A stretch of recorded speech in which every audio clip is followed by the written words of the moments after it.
যাত্ৰা আৰম্ভ।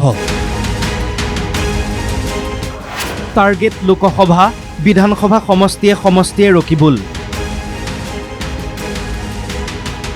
4টা সমষ্টিৰে সামৰণি মাৰি শেষ পৰ্যায়ৰ নিৰ্বাচনৰ অন্ত পৰিল অসমত। অন্তিম পৰ্যায়ত আটাইতকৈ আকৰ্ষণীয় হৈ থাকিল ধুবুৰী লোকসভা সমষ্টিৰ প্ৰতিদ্বন্দ্বিতা। 3বাৰৰ সাংসদ বদৰুদ্দিন আজমল বনাম বিধায়ক ৰকিবুল হুছেইন বনাম মিত্ৰজোঁটৰ প্ৰাৰ্থী প্ৰাক্তন বিধায়ক জাভেদ ইছলাম। অখিল ৰকিবুলে কন্দুৱাই দিলে আজমলক।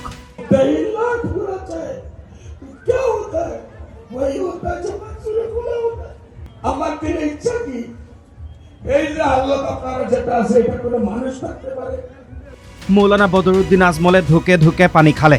এতিয়া সমষ্টিৰ ৰাইজৰ কাষে কাষে ৰকিবুল হুছেইন। সাধাৰণতে নিৰ্বাচন শেষ হোৱাৰ পাছত কিছু সময় বিশ্ৰাম কৰে প্ৰাৰ্থীয়ে, সেয়া লাগে লোকসভা নিৰ্বাচনেই হওক নাইবা বিধানসভা। কিন্তু এই ক্ষেত্ৰত ব্যতিক্ৰম দেখা গৈছে ৰকিবুল হুছেইনক। ধুবুৰীৰ 11টা বিধানসভা সমষ্টি ঘূৰাৰ লক্ষ্য ৰকিবুলৰ। ৰকিবুলে ঘূৰিছে বিলাসীপাৰা, মানকাছৰ, লক্ষীপুৰ। কথা পাতিছে মানুহৰ লগত। আৰু মই যিহেতু এজন প্ৰাৰ্থী, গতিকে মোৰ এটা দায়িত্ব আছে যে মানুহখিনিক এবাৰ দেখা কৰাৰ।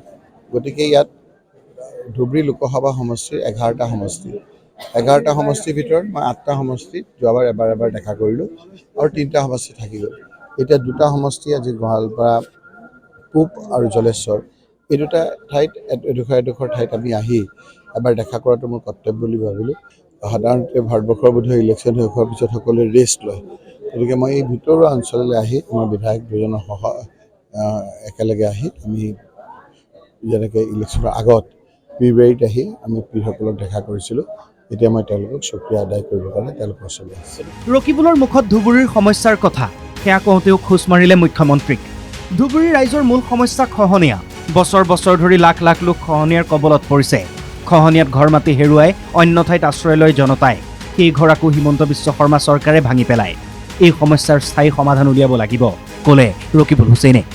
ইয়াত বহুত মানুহৰ সমস্যা আছে, ইয়াৰ মানুহৰ বহু অন্যায় কৰিছে।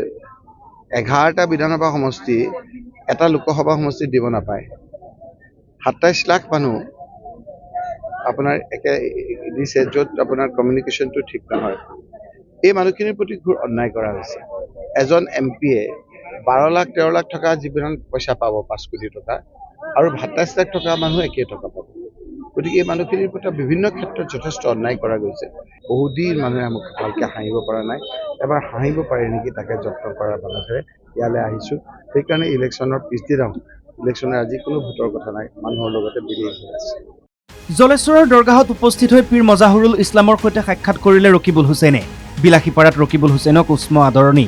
বিভিন্ন জনৰে মত বিনিময় কৰি সুযোগ বুজি সুধিছে ৰকিবুলে ভোটদান কিমান হ'ল, কেনেকুৱা দেখিছে ইত্যাদি। ৰকিবুলৰ মতে ধুবুৰীবাসীৰ লগত অন্যায় কৰা হৈছে। আগন্তুক সময়ত ধুবুৰীবাসীৰ হৈ কাম কৰি যোৱাৰ ইচ্ছা। ঠিকেই আছে, দৃশ্যবোৰ দেখি ভালেই পাইছে ৰাইজে, কিন্তু এতিয়া কি খবৰ ভালনে বুলি নিজেই মাতি ফুৰা মানুহজনক 4 জুনৰ পাছত ঔষধত দিবলৈও বিচাৰি নোপোৱা হ'লেহে বেয়া কথা হ'ব। বিলাসীপাৰাৰ পৰা অবিনাশ শীল, লক্ষীপুৰৰ পৰা জহুৰুল ইছলাম, NKTV+।